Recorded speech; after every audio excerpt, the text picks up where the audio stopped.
Luz roja al desarrollo sostenible ante el repunte de las enfermedades infecciosas. Una llamada de atención sobre la realidad de un mundo interconectado, afectado para bien y para mal por el fenómeno de la globalización. Una invitación a la reflexión sobre la equidad y la justicia social en un momento en que concluye el decenio de las Naciones Unidas de la Educación para el Desarrollo Sostenible y se inicia una nueva hoja de ruta que nos permita avanzar en esa dirección. La profesora de la Facultad de Educación de la UNED, María Ángeles Murga Menollo, miembro de la Cátedra UNESCO de Educación Ambiental y Desarrollo Sostenible, nos presenta este espacio que tiene como experto invitado al doctor Ángel Gil de Miguel, catedrático de Medicina Preventiva y Salud Pública en la Universidad Rey Juan Carlos de Madrid, director de la Cátedra de Innovación y Gestión Sanitaria, un reputado especialista en el estudio e investigación de las enfermedades infecciosas.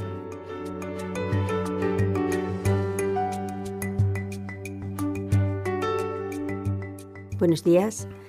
Vamos a abordar en este programa una problemática central en el contexto del desarrollo sostenible, el repunte que está experimentando el grupo de las enfermedades infecciosas, bien por aparición de nuevas patologías, bien por recidivas de otras que considerábamos erradicadas.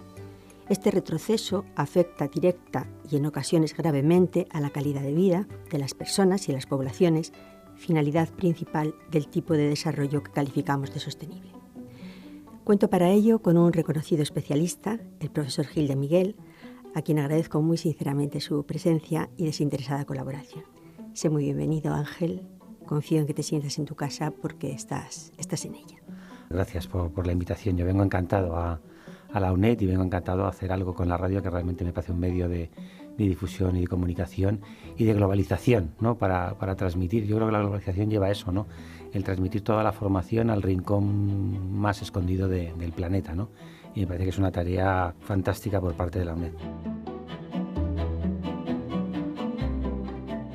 El profesor Gil de Miguel es catedrático de Medicina Preventiva y Salud Pública, especialista en enfermedades infecciosas, vicerrector de Cooperación al Desarrollo, Voluntariado y Relaciones Institucionales de la Universidad Rey Juan Carlos, y tiene una muy sólida y fructífera trayectoria profesional, toda ella jalonada de reconocimientos importantes. Yo no voy a abundar en el tema, pero sí quisiera dar alguna pequeña pincelada.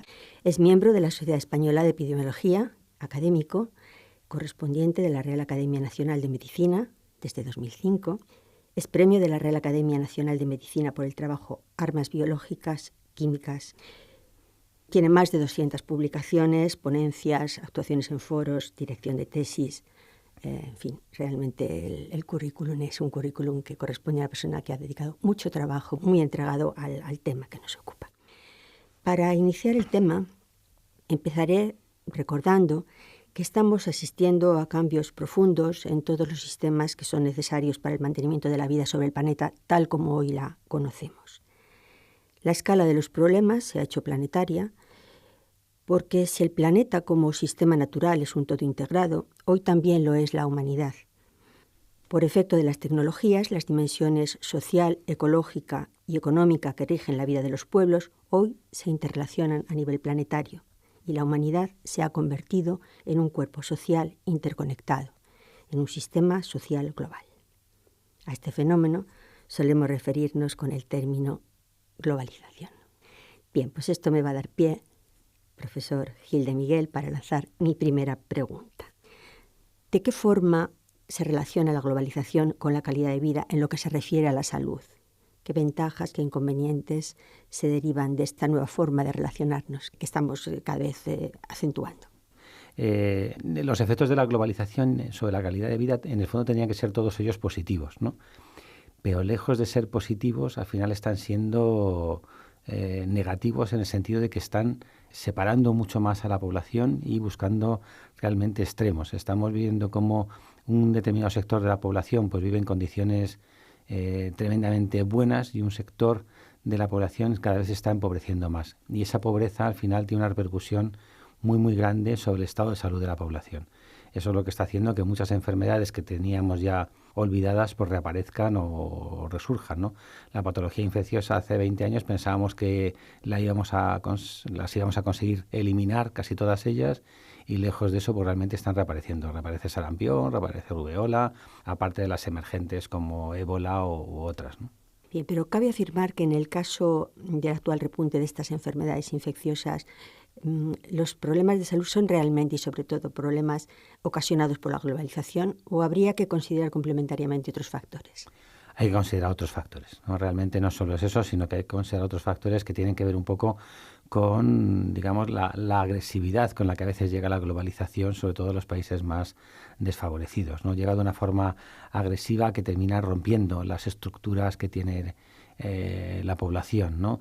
Estamos hablando de países con sistemas sanitarios muy debilitados, con estructuras sociales débiles, ¿no? Y la globalización lo que llega a veces es a introducir una serie de necesidades que realmente estos pueblos o estas poblaciones no tenían, ¿no? A mí me sorprende que en una aldea lejana de Ghana, al norte de Ghana, casi en la frontera con Burkina Faso, te veas a gente en el tejado de una casa con un móvil, ¿no? Porque está buscando la cobertura a ver dónde puede hablar, ¿no? Y mientras tanto no tiene agua potable o no tiene otra serie de recursos o no tienen para vacunar a los niños, etcétera, etcétera, ¿no? Yo creo que ha sido muy agresiva, ¿no? La entrada de la globalización y no ha ido hacia el problema real, que era, bueno, pues resolver los indicadores de salud de la población. Sigue habiendo mucha mortalidad materna, muchísima mortalidad infantil y eso realmente no se ha resuelto, ¿no? Bueno, pues a mí lo que se me ocurre es que resulta obligada una reflexión más profunda y poner sobre el tapete cuestiones de equidad, de justicia a nivel global. Y, te pregunto, ¿no sería preciso reconocer en estos factores que estás apuntando y que emergen distintas caras de la globalización que crean las condiciones adecuadas para que aparezcan agentes infecciosos y se transmitan rápidamente? Sí, realmente, por ejemplo, un eje clave en todo lo que tiene que ver con la patología infecciosa es el acceso al agua potable, ¿no? Y el saneamiento de las poblaciones. Si tenemos 7.000 millones de personas, de hablar de 800 millones de personas que viven por debajo del umbral de la pobreza y que no tienen acceso al agua potable, a un saneamiento adecuado, eso es un foco tremendo para las enfermedades infecciosas, ¿no? España, el cambio que tiene tremendamente notable y donde se reducen las enfermedades infecciosas es básicamente con el saneamiento del agua potable, ¿no? El acceso al agua potable realmente ha sido la revolución para que las enfermedades infecciosas desaparezcan. Tenemos, ya digo, cerca de 800 millones de personas que no tienen ese acceso. Eso hace que pues todo lo que son enfermedades gastrointestinales, por virus, por bacterias, por parásitos, estén ahí presentes y tengan una relación directa con la mortalidad infantil. Se nos mueren muchísimos más niños que en la Europa occidental. En España al año mueren unos 3-4 niños por cada 1.000 nacidos vivos, ¿no? En un país como Mozambique mueren 160 niños por cada 1.000 nacidos vivos. O en Benín o en Liberia, en este momento ahora están muriendo cerca de 200 niños por cada 1.000 nacidos. Eso realmente es una desigualdad tremenda y que está relacionada con esa situación. Hablamos de mortalidad infantil, pero podríamos hablar de esperanza de vida. En un país como Liberia, la esperanza de vida en la mujer son 42 años. Casi la mitad de la esperanza de vida de nuestro país. Son datos realmente escalofriantes y, en cierto modo, tal vez esta situación que estamos viviendo en estos momentos, donde pues está haciendo visible, socialmente visible, que hay un riesgo real para las poblaciones occidentales, probablemente siendo esta una cara terrible de la globalización, ¿no? Pues en el fondo es también una oportunidad para esa reflexión sobre los problemas de equidad, de justicia social y una llamada de atención a la necesidad de ese cambio de mirada hacia estas poblaciones, porque en realidad pues todos estamos formando parte de una humanidad que globalmente está interconectada y que cada vez lo va a estar más. Y bueno, pues cambiando un poquito de tercio, ¿qué papel juega la industria farmacéutica? ¿Qué papel los remedios tradicionales en estas poblaciones? ¿Pueden aportar estos remedios conocimientos rigurosos que permitan atajar la enfermedad? ¿Cómo se está abordando esta situación? ¿Cómo está encajando ese choque, en el fondo, choque entre lo que es una forma tradicional de atender a las poblaciones en riesgo? Me refiero a los lugares de origen. Sí. Y los planteamientos que tiene Occidente con su industria y con su... Sí. Mira, por un lado, la medicina tradicional yo creo que juega un papel clave, sobre todo cuando no hay otros recursos. La medicina tradicional es una medicina importante que muy difícilmente va a curar, pero sí que va a paliar muchos de los síntomas o de los dolores o de las molestias que tiene la población. Por lo tanto, en sitios donde no hay absolutamente nada sí que juega un papel tremendamente importante. E incluso en nuestro medio. Si echásemos un poquito de mano a la medicina tradicional, posiblemente a lo mejor no utilizaríamos tantos medicamentos, ¿no? Pero ya digo, siempre es bajo una visión de paliar o de calmar alguna sintomatología de las enfermedades, pero realmente la medicina tradicional no llega a curar, ¿no? Sobre todo en la patología infecciosa. Esto hace que tengamos que utilizar, pues evidentemente, los productos farmacéuticos que derivan de la industria farmacéutica. La industria farmacéutica es verdad que siempre ha sido como muy criticada. Yo creo que no hay que tener esa visión tan crítica hacia la industria farmacéutica, porque en algunas cosas ha sido clave, ¿eh? Hay que decir también a su favor que el 90% de la investigación sanitaria que se hace en el mundo la hace la industria farmacéutica. De manera que los avances en la medicina, los avances en la sanidad, se los debemos a la industria farmacéutica. Ahora bien, desde el año 1993, la legislación sobre todo lo que es la investigación clínica fue tremendamente rigurosa, buscando que en ningún caso pudiese dañar a nadie en ese proceso de investigación, ¿no? Surgió la Declaración de Helsinki. El año pasado tenemos la última revisión de esa Declaración de Helsinki, sobre todo el tema de la ética en la investigación. Si se cumple adecuadamente bien esos criterios, no hay que tener ningún miedo. El problema es que sigue habiendo pues gente con objetivos totalmente desalmados que siguen utilizando a veces pues determinadas zonas donde no hay ningún tipo de legislación, donde no hay ningún control para hacer investigación clínica. Eso tenía que estar perseguido y evidentemente controlado para prohibirlo. La Organización Mundial de la Salud ya lo hizo, estableciendo que para cualquier investigación clínica que se haga con medicamentos en África debería estar sometido previamente a los comités de ética de al menos 3 países, incluida la OMS. Si esto se hace, el control está garantizado y está asegurado. El problema es que siempre hay gente que sabe encontrarle el hueco a la ley para poder hacer estas cosas. Pero si alguien en cualquier país del mundo detecta que un laboratorio que está haciendo una investigación clínica sin ningún tipo de control, eso hay que denunciarlo y evidentemente hay que atajarlo y cortarlo inmediatamente. Bueno, imagino que es harto difícil denunciar en los países que están difícil. Tan alejados, Sí. Y el poder de las grandes corporaciones y las multinacionales es muy fuerte y realmente, pues, en fin, la posibilidad, la vía siempre está abierta, pero las denuncias de ONG son recurrentes siempre, Sí. no solamente con relación a el tipo de ensayo clínico que se pueda estar haciendo en lugares remotos, sino también respecto a un aspecto que quiero tocar en este momento, que también pues, me parece especialmente interesante. Ciertamente la industria farmacéutica trabaja con mucho rigor y el esfuerzo ha sido muy grande y bueno, pues la ciencia ha avanzado gracias a ese esfuerzo y a esas inversiones que por otro lado le resultan muy rentables, todo hay que decirlo.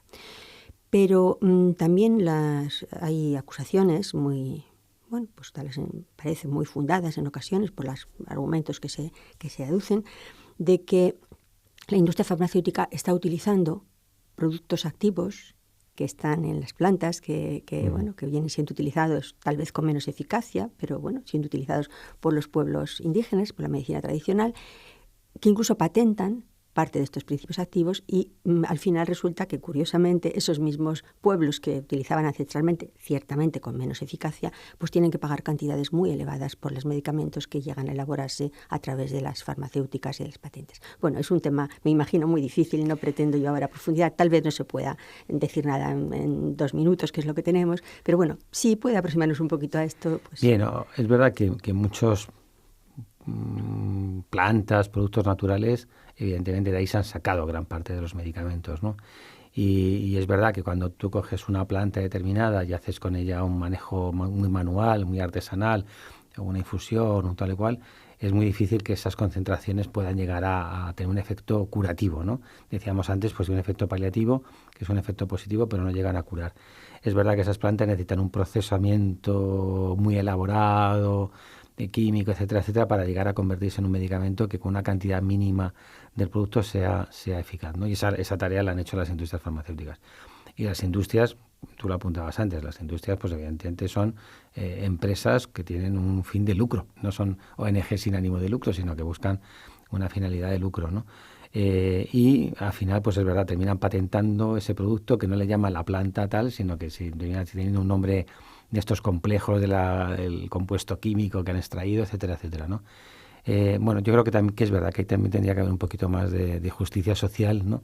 Y decir, si esto lo he obtenido de esta manera, debería de revertir después algo sobre esa población que me ha permitido obtener esto, ¿no? Esto ahora en este momento también la Organización Mundial de la Salud lo está haciendo, ¿no? Está haciendo algo de esto, ¿no? Y en el caso concreto, por ejemplo, de las vacunas, lo que sí está haciendo es que luego estos países, ¿no?, puedan obtener ese producto a un precio realmente insignificante.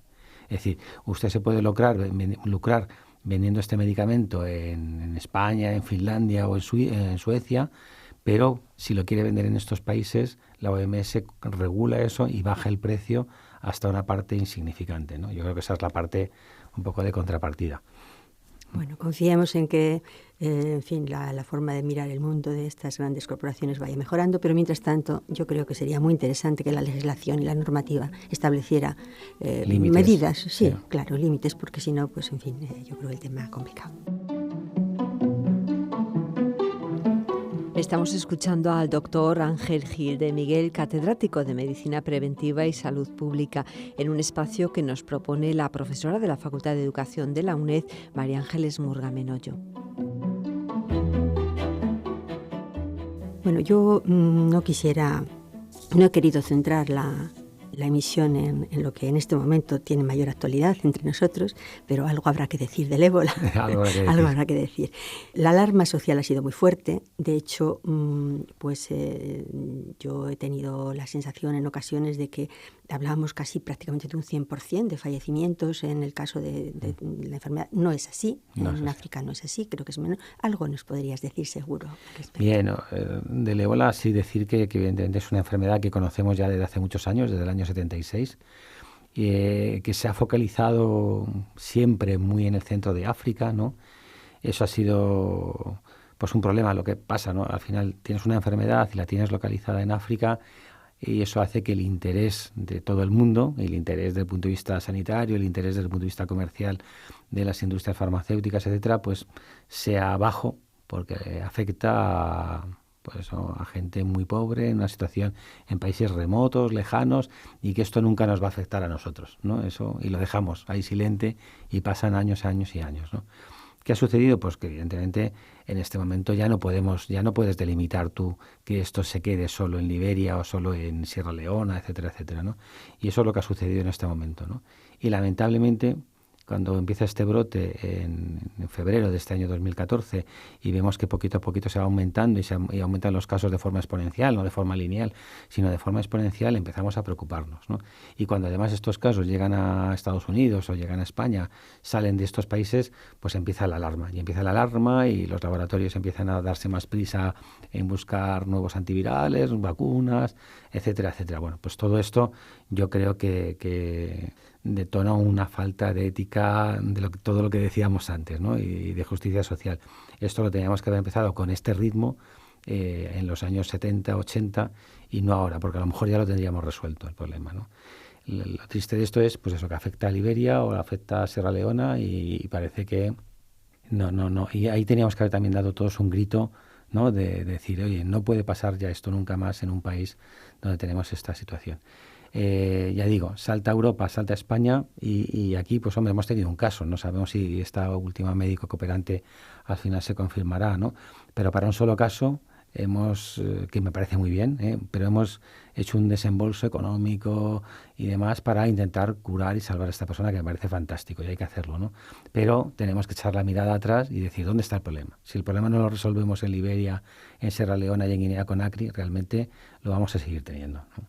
Bueno, esperemos que el susto enorme que hemos recibido nos haya puesto en situación de mirar hacia la resolución a medio y largo plazo, no solamente de forma puntual e inmediata. Ojalá esto permita esa unidad el no desmantelamiento de las unidades que trabajan con infecciosas, incluso el esfuerzo mayor para potenciarlas y ponerlas en marcha.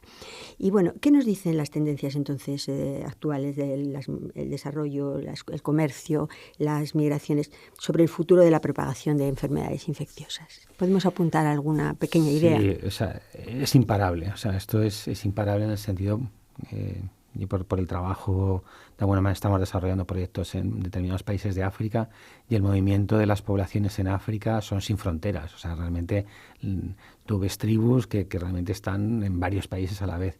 Se mueven sin ningún control, porque nunca lo han tenido y porque son nómadas y se mueven de esa manera, y no tiene por qué haber ningún control. O sea, que no es que eso sea una crítica ni muchísimo menos, ¿no? Pero ante eso, en el propio África es imposible de controlar o de parar. Hablábamos de Liberia, y si vemos dónde está Mali, que es donde se ha contagiado o se ha podido contagiar esta cooperante ahora, realmente hay una distancia de kilómetros tremendamente grande. Pero luego está todo el tema del movimiento mediante aviones, sistemas de transporte moderno, que hacen que hoy pueda estar en Liberia y mañana puede estar perfectamente en Alemania, ¿no?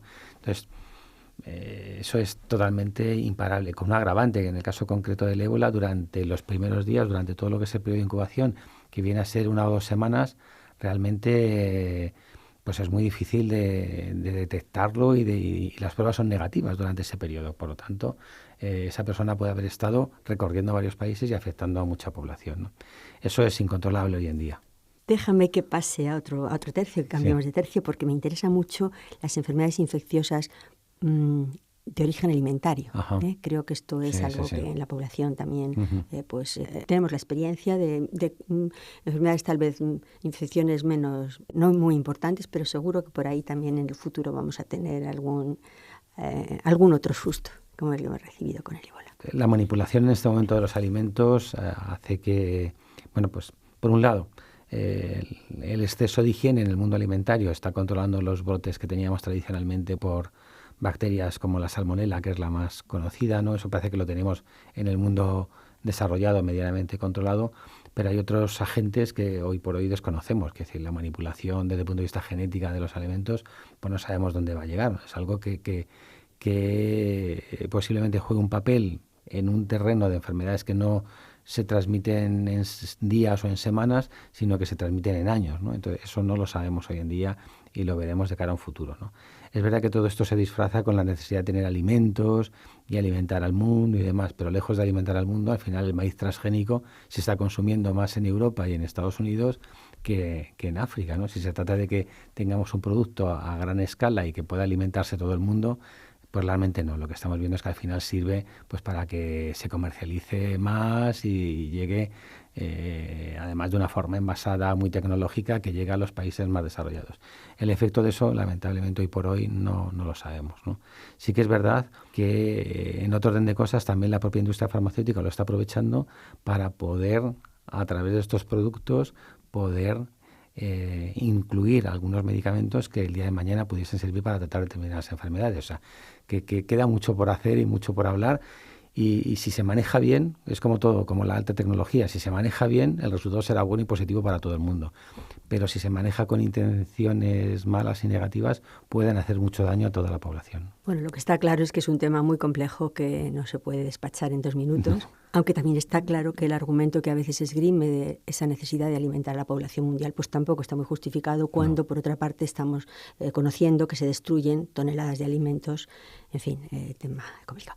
Y con relación a las sustancias químicas que se incorporan en nuestro organismo a través de los alimentos, no ya los transgénicos, sino, bueno, pues están en los pescados, están en fin. Sí.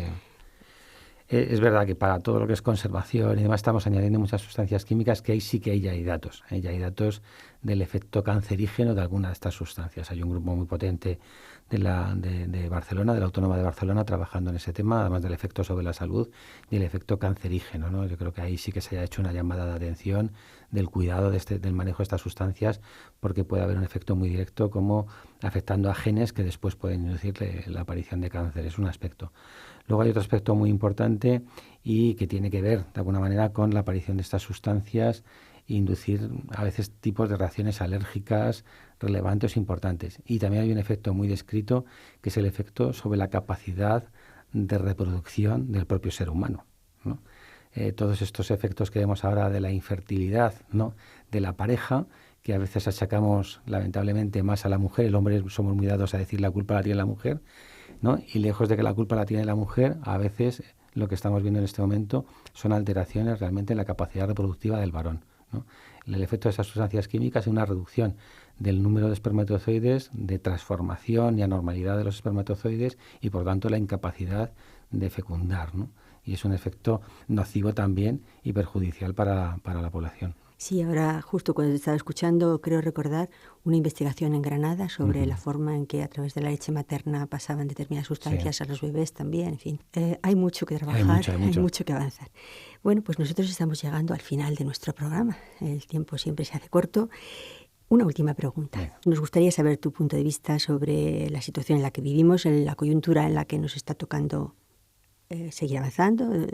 Nuestros oyentes tienen sus vidas, sus familias. Hay que alarmarse, hay que estar tranquilo, en fin, hay que ser prudente, hay que informarse. Hay que informarse, eso siempre, hay que informarse. Pero hay que buscar buenos canales de información en los sitios adecuados y oportunos, ¿no? Yo ahí sí que diría, y para la gente que nos pueda oír, que en este momento al final cuando necesitamos saber algo buscamos a través de Internet en los buscadores habituales. Tenemos en España grandes profesionales sanitarios que además están agrupados en sociedades científicas y todas las sociedades científicas españolas, la de pediatría, la de gastroenterología, etcétera, etcétera, tienen páginas web donde han hecho una sección dirigida precisamente a la información al ciudadano, donde uno puede poner una pregunta y le van a responder en un periodo de 24 horas como mucho. Es decir, tenemos sitios donde especialistas y gente bien formada nos va a dar una información adecuada y correcta. No se puede buscar en cualquier buscador, hay que ir un poco, y eso poniendo Sociedad Española de Cardiología, Sociedad Española de Gastroenterología, nos sale la información y podemos hacer las preguntas que necesitemos. Eso sería una parte. Yo creo que la información hoy en día es vital y es una pieza clave. Luego también los ciudadanos tenemos que pasar a ser un poco más activos. Yo creo que en un momento dado también de esa bonanza y ese bienestar nos hemos olvidado de nuestro papel reivindicativo y tenemos que volver a ser un poquito más reivindicativo y exigir a las autoridades sanitarias la capacidad, ¿no? y el rigor que ellos tienen que tener a la hora de controlar todas estas situaciones. A los políticos también pues les diría esa importancia. O sea, usted está gobernando para unos ciudadanos, no está gobernando para mantenerse en un puesto o para un determinado partido político, sino que está gobernando para mantener una salud adecuada en la población. Y tiene la obligación y el deber de responder ante esos ciudadanos. Y eso obliga a tener pues capacidad, responsabilidad, etcétera, etcétera. Yo creo que eso también los ciudadanos se lo tenemos que exigir. Pues nos quedamos con tus dos recomendaciones como ciudadanos: informarnos y comprometernos. Dos funciones que nos permite la educación. Es decir, que al final vamos a terminar nuestro programa con una brevísima referencia a la educación. Siempre un instrumento necesario, desde luego no el único, tampoco es todopoderoso, pero es el que nos va a permitir ir avanzando en este camino civilizatorio que tenemos aún con tantos retos por delante a resolver. Muchas gracias, Ángel, por habernos dedicado estos minutos. Muchas gracias por tu trabajo tan difícil. Personas como tú hacéis este mundo un poquito más seguro. Mucha suerte y esta es tu casa. Cuando quieras estaremos encantados de volver a contar contigo. Muchísimas gracias. Ángel Gil de Miguel, doctor en Medicina y Cirugía, catedrático de Medicina Preventiva y Salud Pública, es académico correspondiente de la Real Academia Nacional de Medicina, autor de más de 200 publicaciones científicas y director de numerosos proyectos de investigación.